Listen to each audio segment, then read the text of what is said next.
pessoal, tudo bem com vocês? Meu nome é Aline e você está no canal Parada Pop e no vídeo de hoje eu vou falar sobre a série que tá dominando o momento, que é o La Casa de Papel, terceira temporada. Eu vou trazer pra vocês alguns fatos sobre as gravações e curiosidades da série e também uma análise sobre a terceira temporada. Se você ainda não assistiu, mas quer saber sobre esse universo, fica aqui comigo, mas atenção, tem um pouquinho de spoiler sim. E se você já assistiu e quer saber mais sobre esse universo, fica aqui coladinho.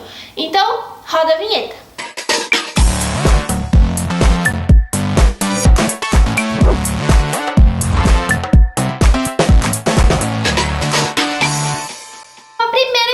Que eu trago pra vocês é sobre o cenário.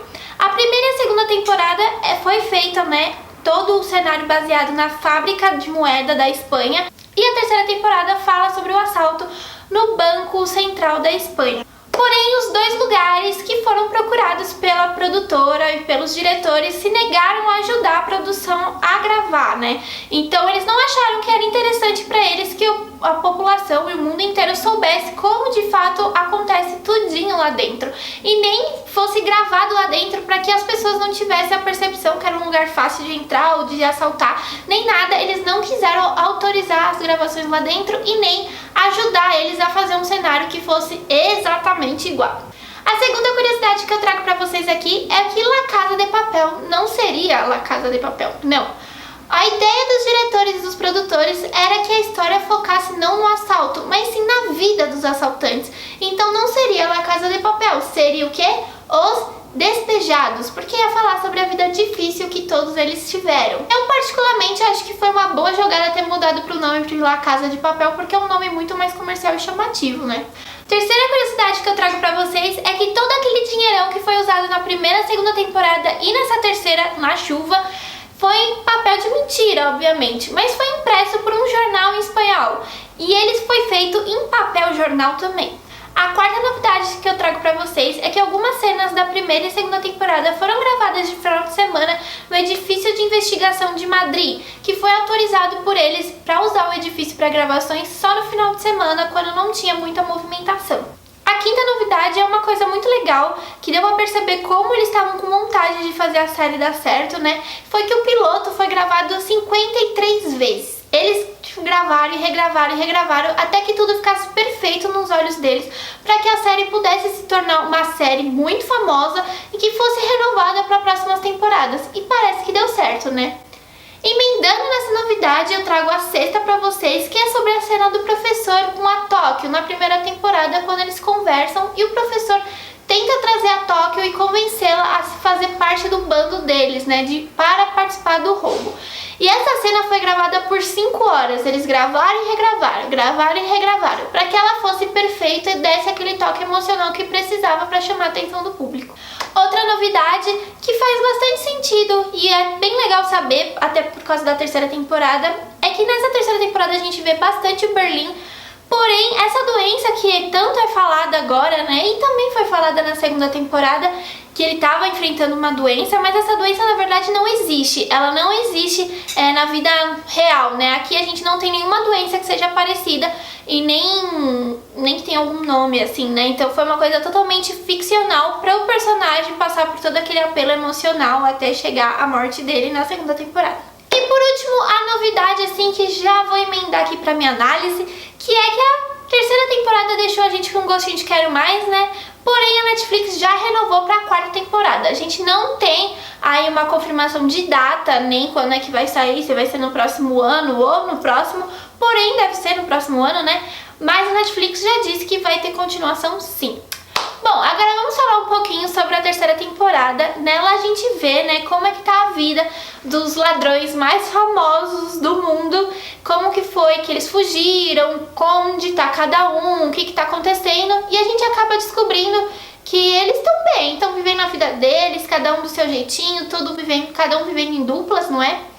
Até que a Tóquio, do jeito impossível dela, vai falar pro Rio que tá cansada daquele marzão, daquela praia, daquela ilha sem fazer nada, que ela quer mudar de vida e vai cometer a burrada de sair de lá, e o Rio vai ficar desesperado, vai ligar pra ela e aí a polícia vai estar ao alcance deles. E esse é o tiro inicial pra começar tudo, Uma coisa muito bacana que foi revelada já nos primeiros segundos, primeiros episódios da série, Era a pergunta de mais de $1 trilhão, não é?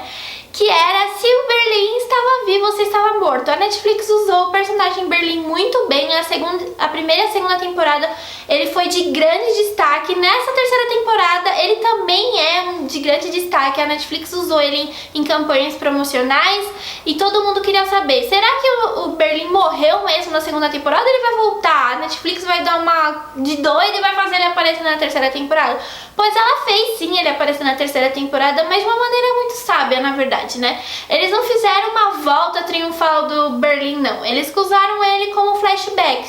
Isso foi de agrado para muitas pessoas. Eu já vi muitas pessoas, especialistas, criticando esse vai e vem, né, da série, porque eles usam de muito de flashbacks. Então o professor acaba voltando, falando que o Berlim era o irmão dele, sobre a doença, sobre a namorada do Berlim, sobre como ele que planejou esse assalto que está sendo feito na terceira temporada. Então, como no primeiro e no segundo a gente vê o professor por detrás de todo o assalto, a gente vê que nessa terceira temporada quem foi o grande mestre aí foi o Berlim. Então vai ser bem difícil, aí eu não sei como eles vão fazer pra quarta temporada pra se desfazer do Berlim e tudo mais. Mas ele é um personagem que ele cativou muito o público, ele também foi usado muito em publicidade e tudo mais. Foi uma maneira sábia de usar ele, né, nessa questão de não fazer ele aparecer do nada. Mas também vai ser bem complicado de deixar ele de lado para próximas aventuras, né? Outra coisa que de fato, assim, você nota nitidamente é como que o mundo no La Casa de Papel se abriu por conta da compra do Netflix. A gente viu que a produção, que era independente na primeira temporada, devia ter um orçamento pequeno, então todo o cenário eram sempre os mesmos, até porque eles estavam dentro, né, da Casa da Moeda, porém esse mundo se amplia nessa terceira temporada quando eles conseguem ir para cenários bem diferentes a todo momento, inclusive nos flashbacks, onde eles aparecem na Itália, eles aparecem em ilhas, em vários lugares do mundo, e também a partir do cenário também é muito mais enriquecido, as posições de câmera, toda a produção foi muito mais bem feita tecnicamente, com o cenário e tudo mais. A gente vê mesmo assim, né, que o orçamento estava muito mais enriquecido do que estava na primeira parte e na segunda. Bom, uma grande parte da terceira temporada é os flashbacks, que a gente acaba descobrindo mais sobre a vida do Berlim e do professor. E aí isso às vezes é legal, às vezes não é, muita gente criticou porque achou isso meio cansativo, esse vai e vem, muita gente não gosta de flashbacks. Eu achei que foi muito enriquecedor pra usar o personagem Berlim, como eu já falei, e também pra entender mais sobre os personagens. A gente acabou até vendo personagens que eu achei que eu nunca mais veria, como Moscou, né, que é o pai do Denver, que ele acaba morrendo, e ele volta pra essa terceira temporada em um desses flashbacks. Então foi muito legal essa parte, particularmente eu achei que foi muito enriquecedor pra gente ter uma construção dos personagens muito maior. E aí entra também vários outros personagens novos, que eu acho que isso foi de extrema importância, porque deu um ar de respiro na série. Porque algumas coisas que aconteceram nessa terceira temporada a gente já tinha visto na primeira e na segunda, que não causava surpresa. Então, a Tóquio ser explosiva, ter ações que são inconsequentes, como ela ficar bebendo durante o assalto porque brigou com o Rio, aí, tipo, seria coisas que não deveriam ser feitas. A questão da Nairobi, de ela entrar e ter aquele posicionamento feminista, isso ficou mais forte. Aliás, eles trouxeram isso pra terceira temporada, um posicionamento feminino na série, então falar sobre questões feministas, sobre os caras estarem falando da Nairobi de maio colado, né, quando ela vai entrar lá na água, sobre falarem de partes íntimas dela e elas tomarem posicionamento, até a investigadora também.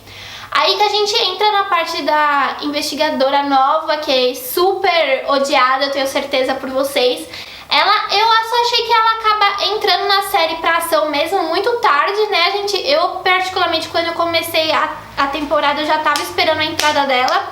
E ela entra um pouco tarde, enquanto as coisas vão acontecendo, ela fica só com o Rio, né, na tortura dele. Eu achei que eles poderiam ter adiantado um pouco a entrada dela. Eu odiei ela logo de cara, como o personagem em si, né? Mas eu achei que foi bem construído para trazer mais personagens femininos e ter essa postura diferente, né, do que era feito antes, porque a polícia antes estava sendo feita de idiota, e nessa terceira temporada a gente vê uma polícia armada, uma polícia que vai fazer você, telespectador, odiá-la e torcer muito mais pro assalto dar certo, né? Eles fazem também, mostram essa jogada de como eles, pro assalto dar certo, eles jogarem o público contra a polícia, né? E acaba que acontece isso com a gente também, que a gente vê os motivos pelos assaltos, o que eles estão tentando fazer, e a gente acaba pegando um ódio muito profundo de todos os policiais. Bom, os novos personagens, por enquanto, eu não senti que eu sei muito sobre eles, na verdade. Eu não senti nenhuma simpatia por eles. Qualquer um deles que morresse eu não ia sentir muito. Porém, a gente tem o Palermo, né, que ele entra como no lugar do Berlim, digamos assim, né? A gente vê um pouquinho da história dele, de ele ser um personagem homossexual, mas ao mesmo tempo ele é machista e ao mesmo tempo ele tinha uma relação com Berlim, mas o Berlim não dava abertura pra ele, não é? Então ele começa a mostrar um passado dele, mas depois ele volta sendo bem idiota com a galera, e tem hora que ele ajuda, tem hora que não, você fica meio confusa se você odeia ele, se você gosta dele. Eu não criei nenhum sentimento ainda pelos novos personagens. Eu acho que isso pode ser construído na quarta temporada, quando a gente souber mais deles. Porém, assim, eu acho que eles poderiam ter aproveitado talvez outro personagem pra ser o chefe, assim, né, de tudo, não o Palermo em si. Eu não sei se ele cativou mesmo as pessoas. Eu acho que o enredo inicial foi muito legal, que eles usaram a população pra fazer o assalto, né? Então eles colocaram a população contra e se mostrar como revolucionistas, como pessoas que estão Robin Hoods, né? Como pessoas que estão a favor da população e contra o governo, contra tudo. E eles acabam até mostrando algumas cenas, né? Que pessoas estão usando a roupa do Dali, a máscara que eles usam ao redor do mundo. Até mostra uma cena do Brasil, eles falam que pessoas estavam na rua usando essa roupa contra a corrupção no Brasil, e aí eles usam esse discurso para fazer as coisas que eles estão planejando. Então é o assalto, né, que inicialmente ele é começado para recuperar o Rio, que foi capturado pela polícia e está sendo torturado ilegalmente. Então eles têm esse discurso que eu achei super bacana, a parte dos dirigíveis, da jogar os 140 milhões para as pessoas, eles aparecerem em telões, o professor tirar a máscara. Eu achei isso super interessante. E também que eu achei super bacana foi quando eles entram na câmera, quando eles entram num cofre que tem o ouro, e aí eles continuam a cavar, e a gente fala, meu, mas o que eles estão querendo? E são segredos de Estado, né? Então eles até brincam com isso, porque a polícia iria invadir, mas quando eles veem que eles estão com as malas que tem os segredos profundos do governo, a polícia pega e se afasta. E aí a polícia entra com uma nova inteligência que também já foi usada na vida real, não é? Que é falar sobre jogar fake news na internet. Então as pessoas acabaram tendo várias notícias sobre o governo, então eles não iam saber qual notícia era verdadeira sobre o governo e qual seria a falsa, né? Então a polícia acaba desarmando o grupo aí do professor, jogando fake news na internet, que foi uma coisa muito legal de se ver também. Eles acabam falando toda hora sobre celulares de antigamente, sem GPS, celulares de hoje, como é fácil achar as pessoas. Eu achei que todas essas histórias dentro do enredo foram muito interessantes para a construção da terceira temporada. Bom, a terceira temporada ainda mostrou mais a relação do professor com a Raquel. Eles tiveram várias desavenças durante a temporada, consequência de ações da primeira e da segunda também. Eu achei que isso foi bem legal. E a gente vê mais sobre a Raquel, né? Como ela tá junto e como ela ajuda a planejar também o assalto e fortalecer as dúvidas e ajuda na relação que o professor tá tendo para efetuar esse plano.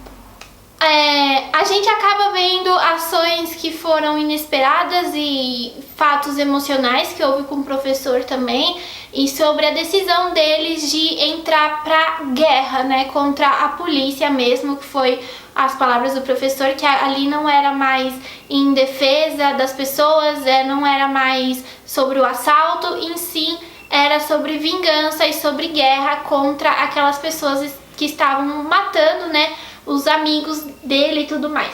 Então entra aí numa nova fase que vai entrar aí provavelmente na quarta temporada, serão relações mais tensas e mais ação, na verdade, né? E esse é um dos motivos que eu acho que existe o Palermo aí na equipe, porque eles vão ter que eles já tomaram e vão ter que tomar decisões mais drásticas, mais perigosas, e pelo que a gente já conhece de Tóquio e dos outros personagens, eles não seriam assim favoráveis a tomar decisões mais violentas e tudo mais, pelas questões emocionais deles e questões de vidas que eles carregam já, né, com os próprios personagens.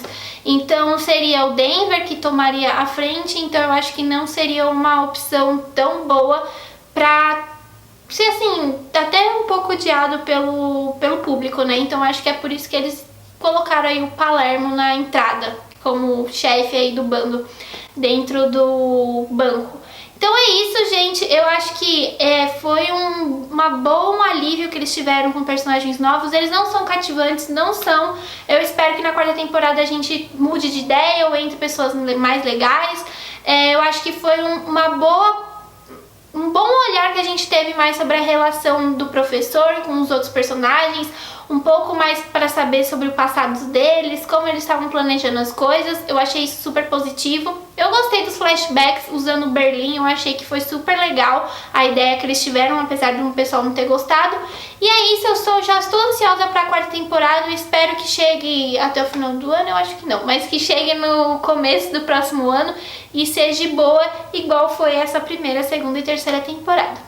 Então me contem o que vocês acharam dessa temporada, conta aqui tudo pra mim, manda esse vídeo aí pros seus amigos que estão assistindo La Casa de Papel.